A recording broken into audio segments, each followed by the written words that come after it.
안녕하세요.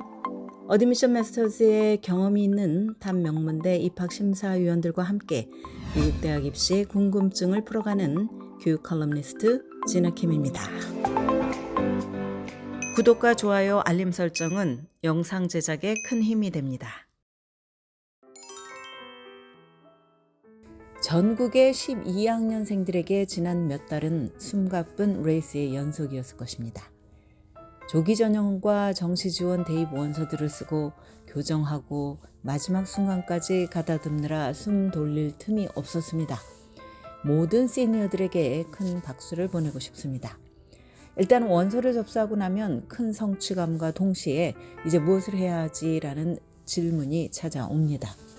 기나긴 대장정을 마치고 나니 목표가 사라진 듯한 어리둥절함을 느낄 수도 있겠습니다.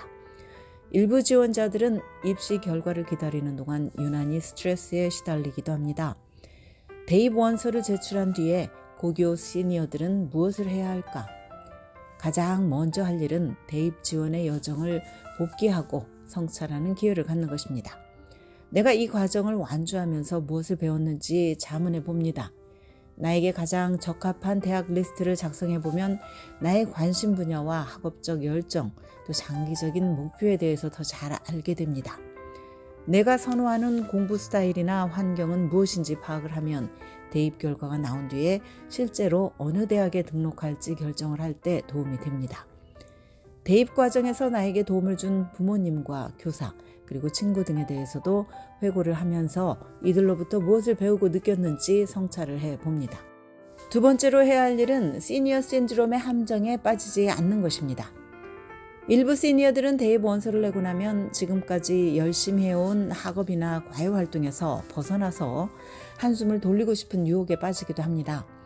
그러나 끝까지 우수한 성적을 유지하는 것은 매우 중요합니다. 모든 대학의 합격 편지에는 합격의 조건으로 똑같은 수준의 강력한 성적을 유지해야 한다는 내용이 분명히 언급이 되어 있습니다. 조건부 합격 통보인 것입니다. 마찬가지로 학생들은 지금까지 해왔던 모든 과외 활동도 계속 헌신적으로 해야 합니다. 커뮤니티 서비스 행사나 스포츠팀, 미술이나 음악 등을 포함해서 말입니다.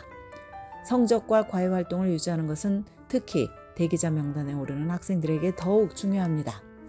지원자들은 원서 제출 후에 이뤄낸 성취나 성과를 대학에 업데이트함으로써 자신의 경쟁력을 높일 수 있기 때문입니다. 세 번째는 대학들에 대한 리서치를 계속하는 것입니다. 원서를 내고 나면 리서치가 끝나는 것이 아닙니다. 나에게 가장 잘 맞는다고 생각하는 대학들을 하나하나 제대로 알아가는 것이 필요합니다. 그래야 지원자들은 모든 합격 통보들을 받은 뒤에 풍부한 정보를 바탕으로 실제로 진학할 대학을 결정을 하고 또 자신감 있게 등록을 할 수 있습니다.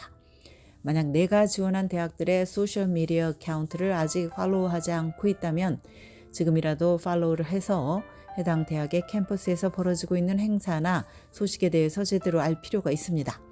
또한 아직 캠퍼스 투어를 하지 않은 대학이 있다면 5월 1일 전에 몇 곳을 선정해서 직접 캠퍼스를 방문해 볼 것을 권합니다. 네 번째로 할 일은 대입 과정에서 내가 이미 한 일들에 대해서 홀을 털고 잊어버리는 일입니다. 무슨 말이냐면 이제 원서는 내 손을 떠났다는 뜻입니다. 지금 시점에서 내가 할 수 있는 일은 계속 수업과 과외 활동을 잘 해내는 것뿐입니다. 지원 과정 중 열심히 해서 제출한 모든 내용들에 대해서 자신감을 가져야 합니다. 이미 나의 영역을 벗어난 것들에 대해서 집착하고 좀 다르게 했더라면 좋지 않았을까라며 미련을 갖기보다는 남은 12학년 2학기를 어떻게 하면 뜻깊게 보낼 수 있을지에 대해서 집중하십시오. 친구들과 보내는 시간을 마음껏 즐기고 또 고등학교에서 하는 행사에 참가를 하면서 입시 과정에서 도움을 준 교사와 카운슬러들에게 감사의 뜻을 하도록 합시다. 다음은 소셜미디어 어카운트를 잘 관리하는 것입니다. 많은 학생들은 대학에 지원하는 과정에서 소셜미디어에 부적절한 포스팅을 올리는 것이 위험하다는 경고를 들었을 것입니다. 입학사정관들이 원서를 심사를 할 때 학생의 프로파일과 포스팅한 내용을 볼 가능성이 있기 때문입니다. 학생들은 원서 제출 후에도 자신의 소셜미디어 어카운트를 최상의 상태로 유지할 필요가 있습니다. 언제 어떻게 어카운트에 올린 의문스러운 사진이나 코멘트가 나에게 화살이 되어 돌아올지 알 수 없기 때문입니다.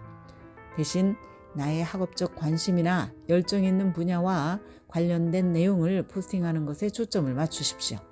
예를 들면 내가 그린 미술작품, 또 내가 치른 테니스 경기의 영상, 그리고 내가 좋아하는 새 영화에 대한 기사 등입니다. 끝으로 할 일은 재정보조 과정을 팔로우업하는 것입니다. 재정보조 신청서를 제출을 한 뒤 뒷짐만 지고 있으면 크게 후회할 수 있습니다. 가만히 앉아서 돈이 들어오기만을 기다리면 안 됩니다. 재정보조 과정에는 몇 가지의 단계가 있습니다. 먼저 팹사를 제출한 뒤에 받게 되는 학생보조 리포트를 리뷰하는 일입니다. 에세이 아래에 있는 나의 개인정보가 전부 정확하게 기재되어 있는지 확인을 합니다. 또 내가 지원한 모든 대학들이 명시되어 있는지도 점검을 하도록 합니다. 대학 지원 과정은 종합적이고 시간이 소요되는 일입니다. 그러므로 12학년생들은 모든 원서를 공들여 작성하고 제출하느라 수고한 것에 대해서 스스로 자긍심을 가져야 합니다.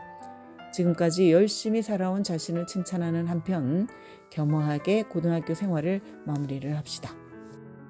오늘은 대학원서 접수한 뒤에 해야 할 일에 대해서 말씀을 드렸습니다.